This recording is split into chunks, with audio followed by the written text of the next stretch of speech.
Ramadan Kareem. Assalamualaikum warahmatullahi wabarakatuh.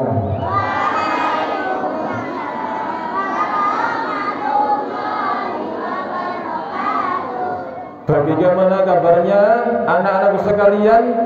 Alhamdulillah, luar biasa. Allahu Akbar. Sebelum kita mulai, kita berhadiah Fatihah kepada beliau Kiai Abdul Rahman dan semua keluarga dan zuriyahnya, dan para bapak ibu guru yang sudah mendahului kita di madrasah tercinta Al Kresna. Semoga mendapat ridha dari Allah Subhanahu wa taala.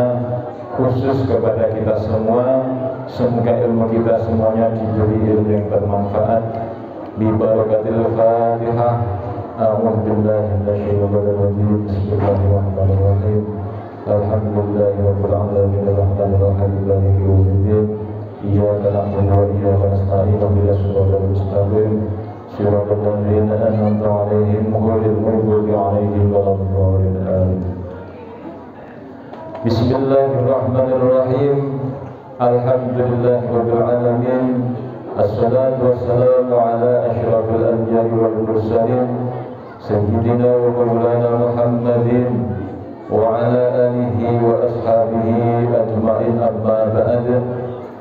Yang kita hormati dan yang kita muliakan semua dewan asatidzah, jajaran perguruan madrasah ibtidaiyah Kresna yang tercinta, terlebih kepada beliau Bapak Kepala Madrasah Bapak Gufron Mahmud SPDI.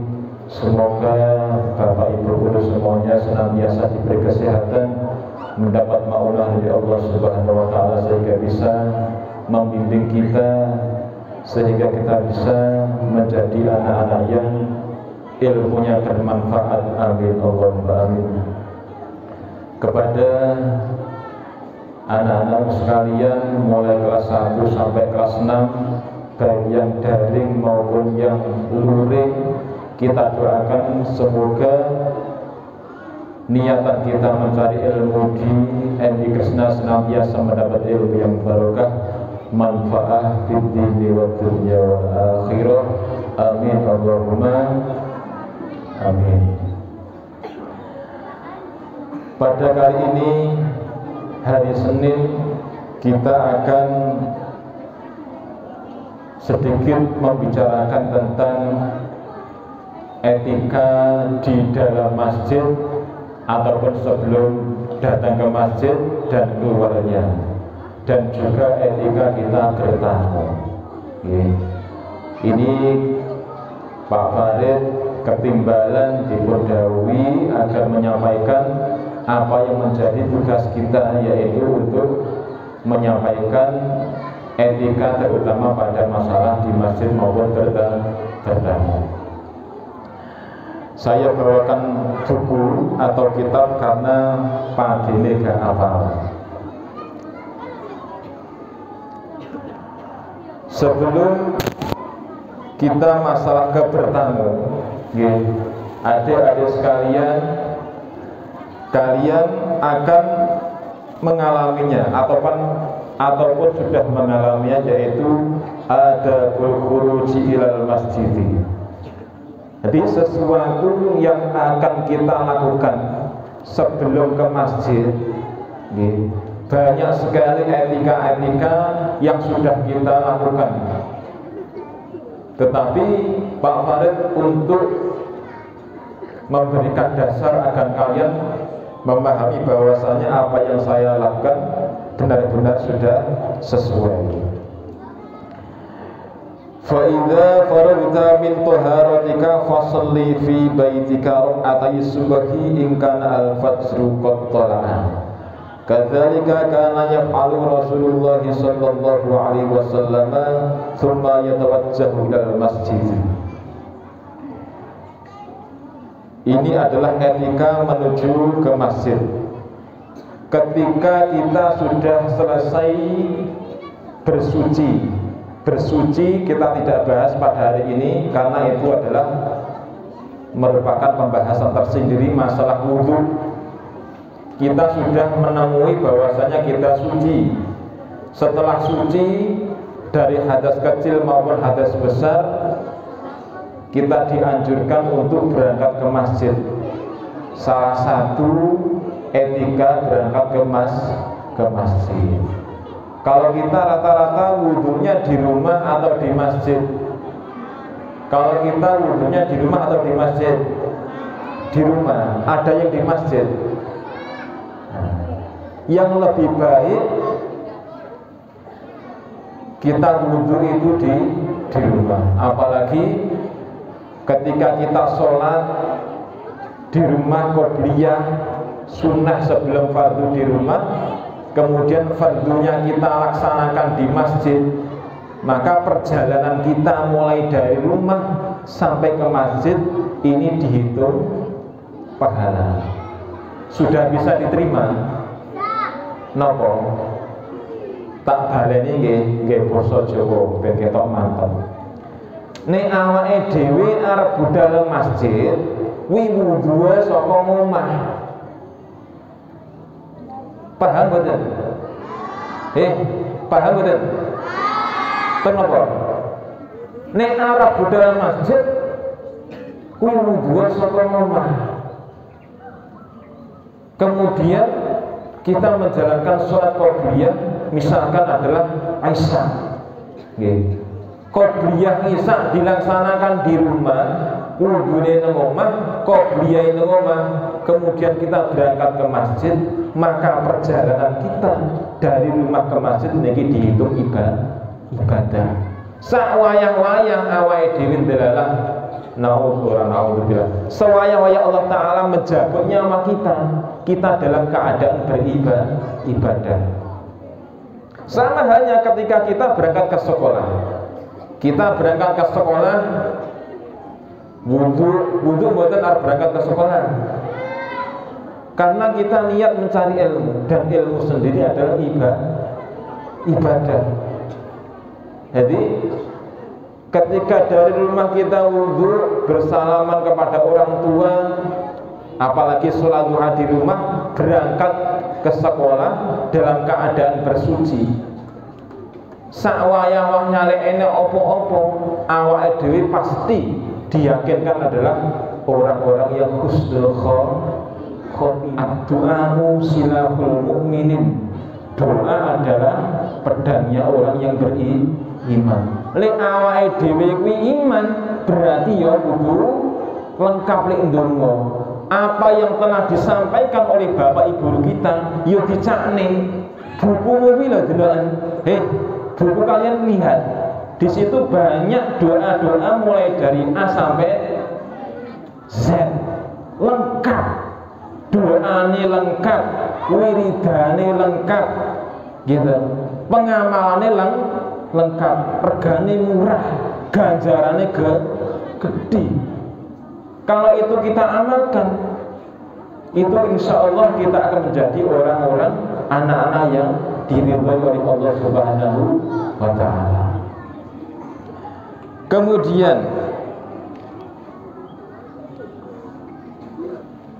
etika ketika kita di dalam masjid, setelah kita membaca Allahumma ftah li abwaab rahmatik, ndonga mlebu masjid, nek ora apal ya bismillahirrahmanirrahim sak sagete, karena Islam itu indah.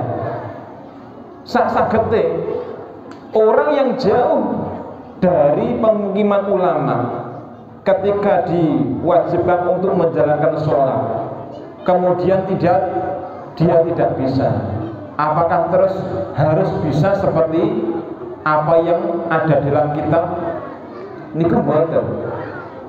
Sebisanya sholat isone kulhu ya diwaca kulhu. Sholat isone Fatihah diwaca Fatihah. Saya dangu lak ya saya ngerti dhewe, karena inna rahmatullahi qaribum minal muhsinin.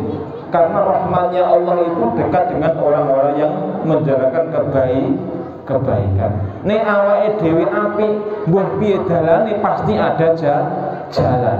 Nek awake dhewe iki sungguh-sungguh dalam belajar di madrasah Kresna, ora usah mikir besok dadi apa, sing penting pinter sing penting pinter di akhlaknya bagus dulu. Lah mikirnya besok cita-citane dadi wong dadi presiden, tapi ra tau gelem sinau, jadi napa mboten? Enggak jadi. Cita-cita itu boleh ketika kita bersama dengan belajar dan diiringi ndonga. Wis ra tau sinau, mlebu rapati aktif, seragam ora pati lengkap. Cita-citane dhuwure ra terlalu undangan, oke. Terlalu kedangan, itu lek ceblok loro. Kemudian setelah kita masuk ke dalam masjid, etika kita adalah sholat berjamaah. Sholat berjamaah itu ada yang disunahkan dan ada yang tidak disunahkan berjamaah. Contoh, kalau kita sholat tarawih, kalau kita sholat tarawih sendiri atau berjamaah, adik-adik sekalian, sampeyan lek sholat tarawih dhewean apa jamaah? Jamaah. Saat ini Pak Farid mau tanya, kira-kira kalau sholat tarawih sendiri boleh atau tidak? Boleh. Nek sholat berjamaah boleh atau tidak? Pasti boleh. Karena hukumnya sunnah muakkadah. Pak, saya mau tanya, nyapa to jane sholat tarawih iki kok niate usolli sunnatat tarawih rakaataini, padahal sing dilakoni 2 rakaat, tapi niate kok jamak ki nyapa to jane? Kok ora usolli sunnatat tarawih, kok dadak tarawih? Nyapa ngedakne? Ada yang tahu? Wonten sing ngertos napa mboten? Nah, ngaji mulakno ben ngerti. Ngaji ya. Ngaji nang bapak ibu gurune. Lek wayah pondok Ramadan ki diterangne ya gak tekne. Lek kurang cukup lek pondok Ramadan, mondok ber-MI Kresna. Mondok yang ada sekolahnya, boarding school. Jadi ben lengkap. Yo entuk ilmu umume, yo entuk ilmu, jadi gak kalah gitu.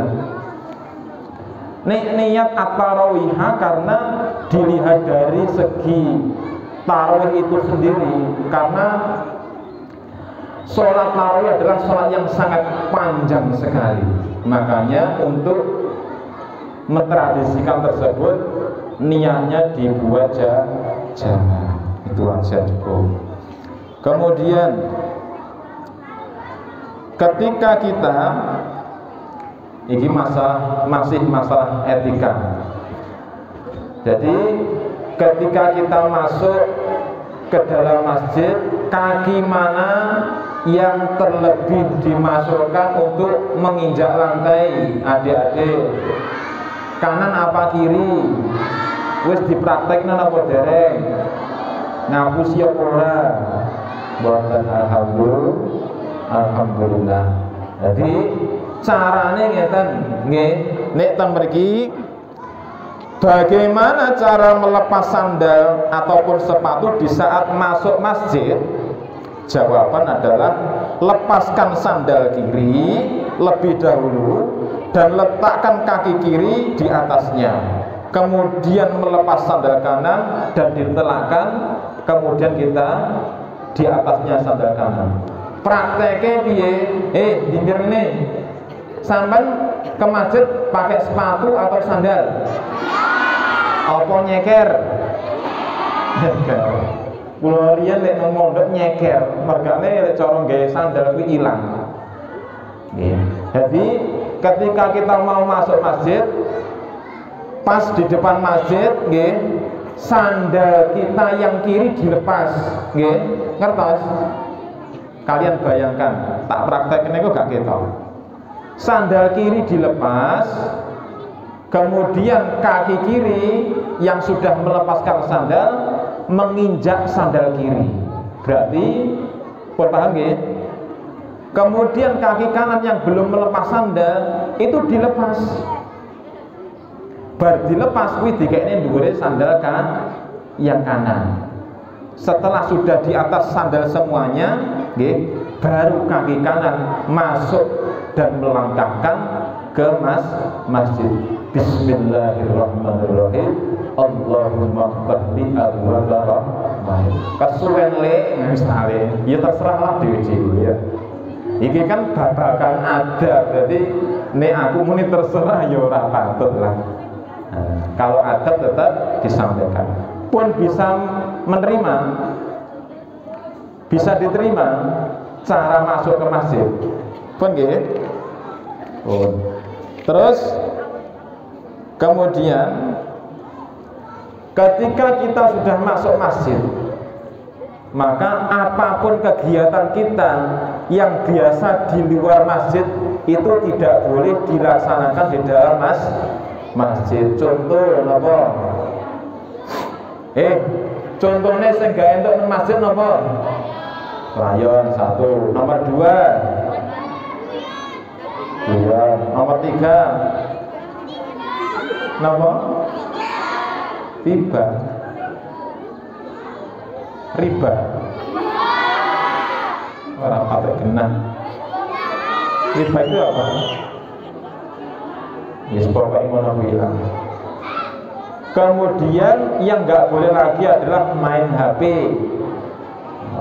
Main HP.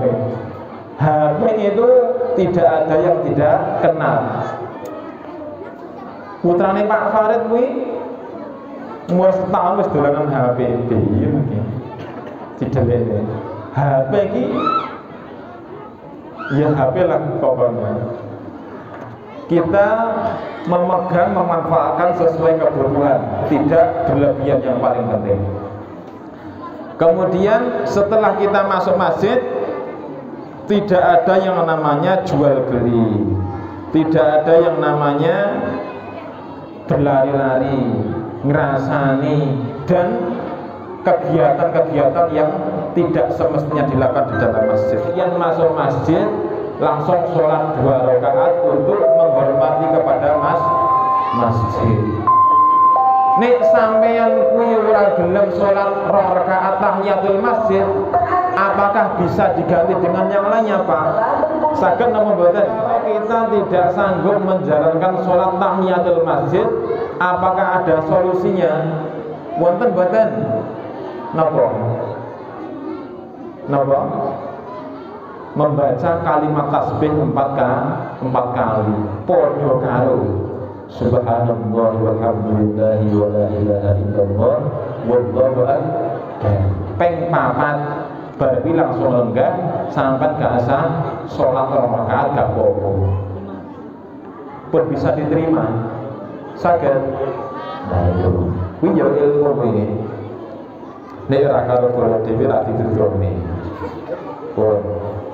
Kemudian ketika kita dalam masjid, namanya di daerah kita itu banyak sekali masjid-masjid atau mushola-mushola. Dilalah pas bersamaan kita di dalam masjid ngrungokne saka njaba enek azan. Akeh.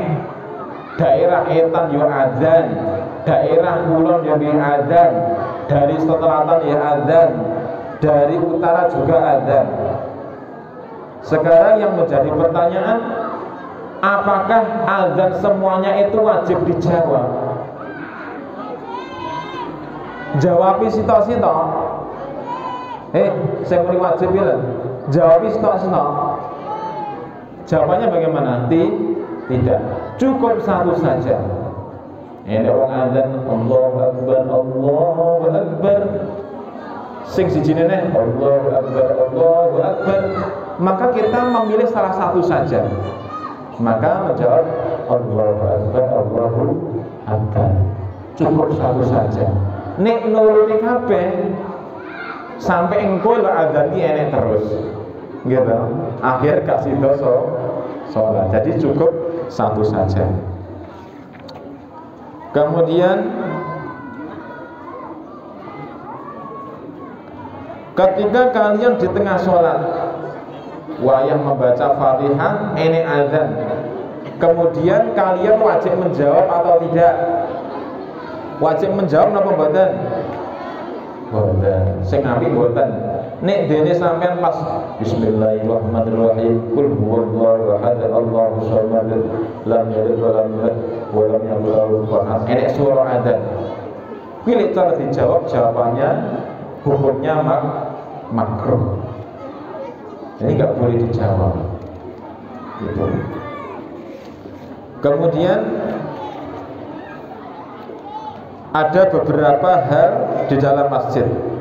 Selain kita bersuci, meninggalkan kegiatan selain yang ada di dalam masjid, apa yang menjadi kegiatan kita di luar masjid kita tinggalkan.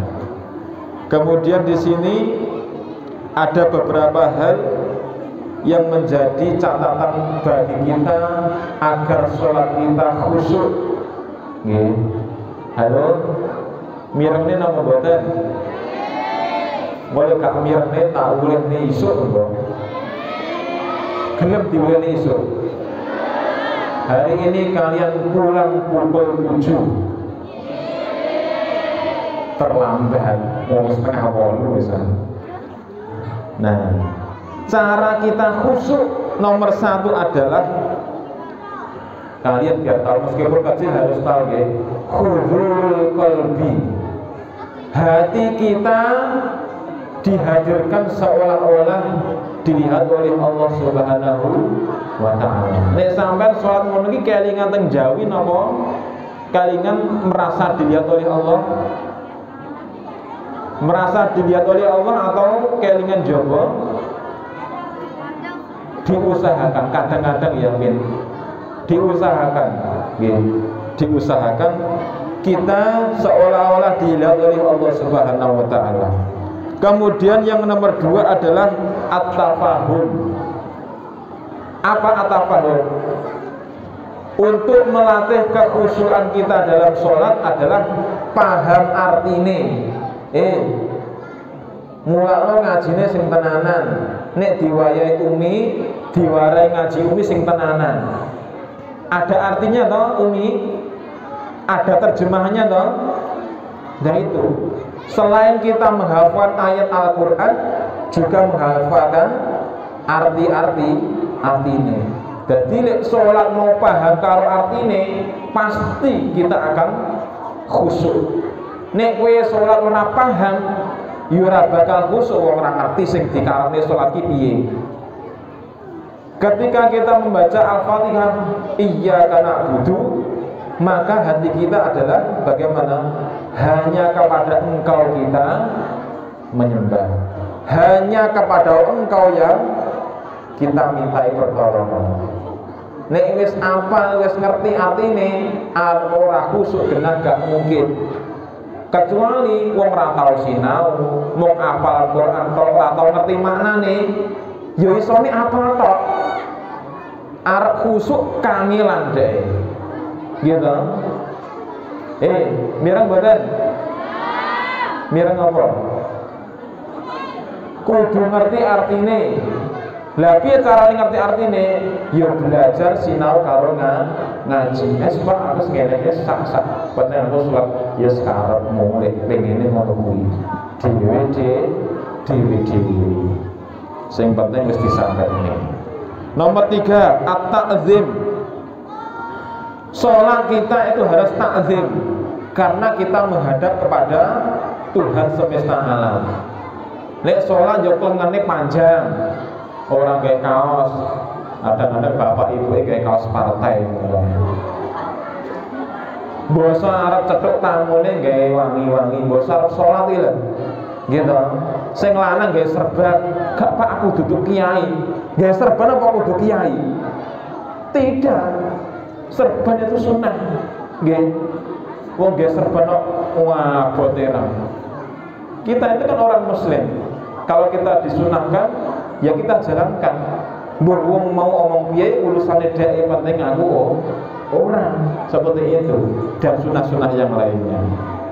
Takzim wudune api, salate gak guyon, nggih songkok, nggih menutupi aurat. Cah wedok kuwi kadang nggih salat kemudian nggih udung terus nggih klambi sing sekira menutup aurat. Kuwi jenenge duduk menutup aurat tapi bungkus aurat. Kentole cilik saya ketok cilike, kentole gedhi saya ketok gedhi.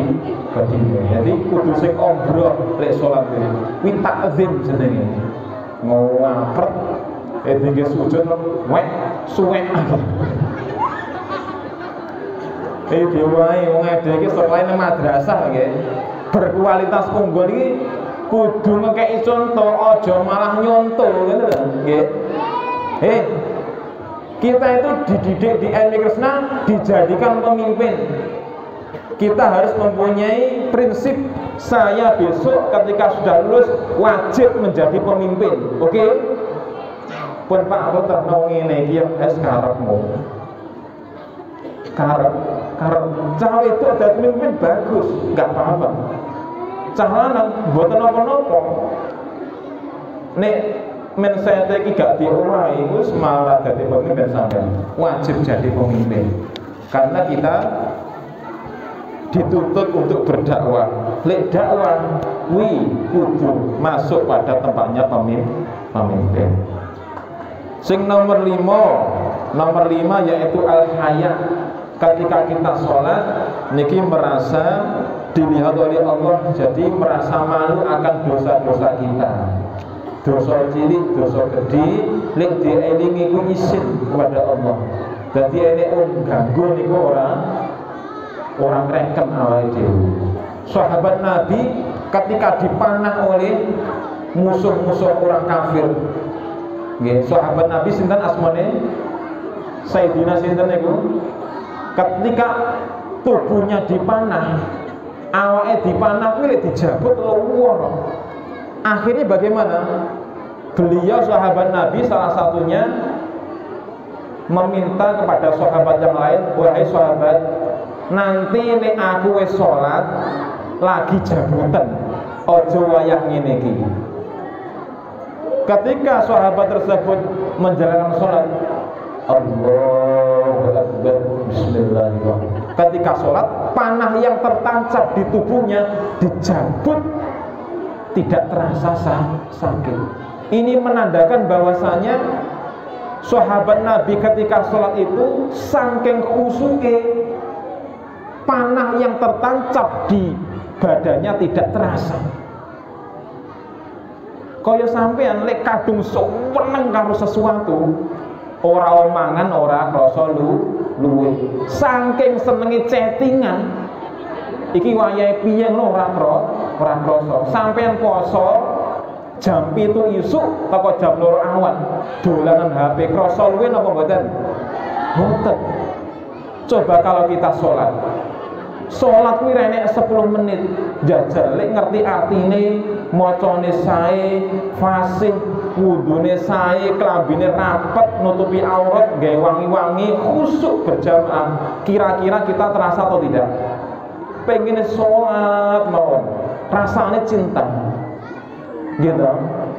Lek kadung seneng, gak ada yang bisa mengalahkan. Kuncinya adalah cinta. Itu masalah etika. Masih banyak lagi. Saiki etika bertamu itu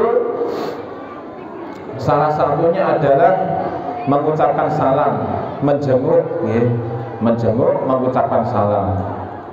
Coba saya mau tanya, kira-kira kalau kalian mau ke rumahnya orang mengucapkan salam napa mboten? Apa kula nuwun permisi, assalamualaikum, seperti itu? Kalau kita mengucapkan salam itu tidak diperbolehkan didahului kalam, tidak boleh didahului oleh perkataan yang lain meskipun hanya satu huruf. Mireng mboten? Mireng napa kuwi? Lek ngucapne salam aja tok disiki apa-apa. Contoh Bismillahirrahmanirrahim. Assalamualaikum. Kita fasih.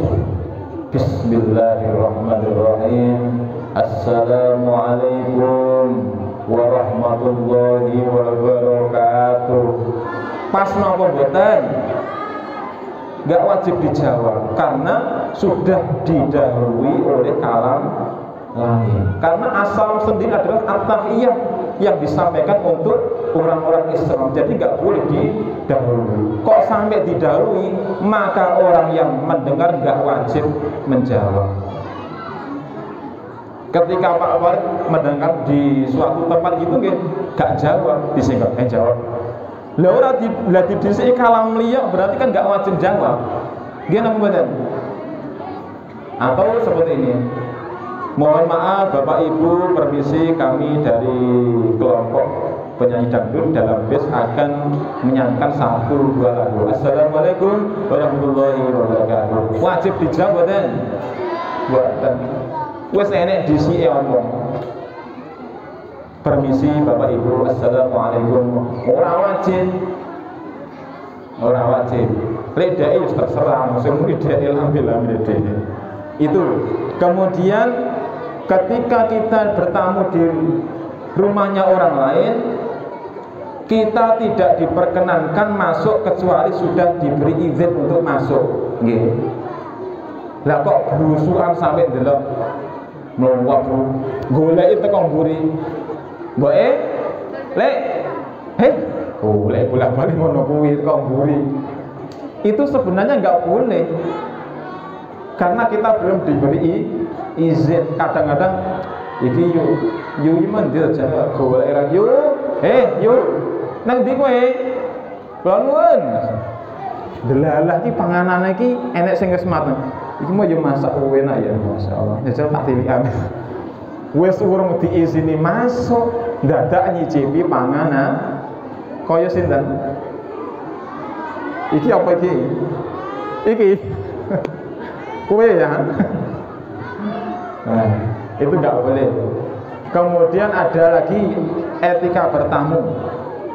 Nek DKI kalau kita bertamu, nggih, ketika di mejanya sudah ada unjukan, ada makanan, kita menunggu disuguhkan atau langsung? Langsung? Iya, berarti bener langsung. Tapi juga menjadi tradisi. Nek cara langsung iki jane gak apa-apa jane, karena sesuatu yang ada di meja itu adalah untuk tamu secara umumnya. Jadi nek cara sampean sejarah sok silaturahim. Assalamualaikum, masuk, kemudian saya tak nyeluk bapaknya, tak nimbali bapaknya. Delalah urung moro-moro nang mejane mak-aman suwakeh wayah bodo. Sampai gak sah nenggo dikei disuguhne kon mangan, jujur ya ngolah ngecur-ngecurne dhewe. Niku mboten napa-napa jane. Tapi tradisi kita niku kurang bagus meskipun baik.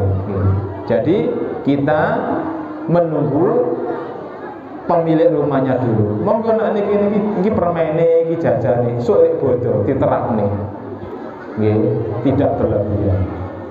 Kemudian sampun nggih? Sampun apa dereng? Terus mulai terus waktune telas nggih jam nggih. Satu lagi, ketika kita menemui ataupun ada kedatangan tamu, maka kita sebaiknya adalah menghormatinya. Yo sak duwene, ora sak diutang-utangne. Iki mau tamu, tak utang niki ben amrih seneng. Gak usah diutang-utangne. Eneke telo disuguh telo. Eneke banyu putih disuguh banyu putih. So, kalau kalian hari raya nek silaturahim di rumahnya bapak ibu guru, niku sak wontene nggih, wontene coklat ya dimaem coklat. ngarepe, dadi rasanya ndak sing ado, sing nang ngarepe sing sae yang bagus. Enake permen dijupuk permen nggih. Enake banyu putih ya banyu putih. Biasanya kan banyu putih gitu. Minuman gelasan ngono. Mungkin dari Pak Farid awal sampai akhir menyampaikan sedikit cuplikan masalah tentang etika bertamu dan etika di dalam masjid. Semoga menjadikan manfaat bagi kita semuanya. Apabila ada beberapa kata yang kurang berkenan di hati kita sekalian, mohon maaf yang sebesar-besarnya. Ila liqa ma'assalamah. Assalamualaikum warahmatullahi wabarakatuh.